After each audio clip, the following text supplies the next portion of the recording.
Hey everybody, Mark Dawes here, and today I want to talk to you about confidence. And the reason I'm doing this video is I meet a lot of people who tell me they'd love to do this and they'd love to do that, but they don't have the confidence, or they lack confidence in certain areas of their life, and this stuff is holding them back.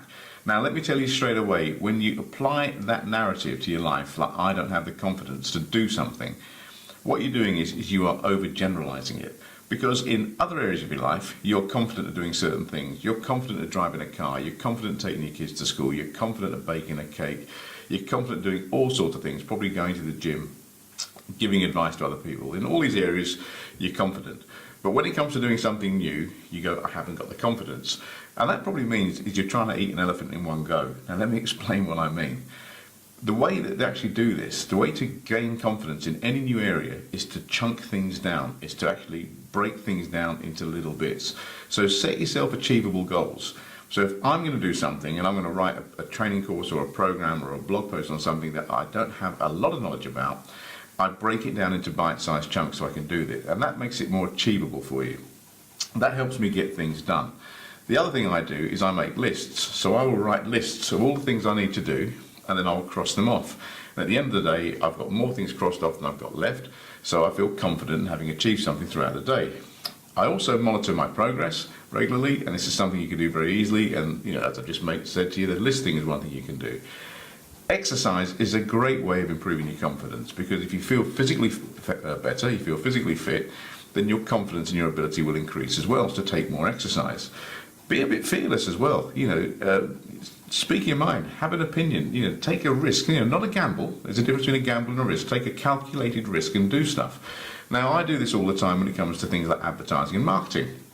So don't be afraid to fail. That's another tip for you, take a calculated risk and don't be afraid to fail.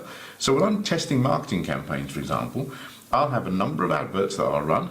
I'll look to see which ones perform and which ones don't. And the ones that don't perform, I do less of, and the ones that do perform, I do more of. Don't be afraid to fail, okay? Failure is only feedback, and everything in life is built around trial and error. Now, two words, trial and error. That means you have to try stuff and you're going to make errors. Then you retry and you make less errors. So human evolution has been a process of trial and error. Everything in nature is a process of trial and error. And very, very few people get things right the first time. So be prepared to try, be prepared to fail, use that failure as feedback and try again. Learn to stand up for yourself too. This is really an important thing.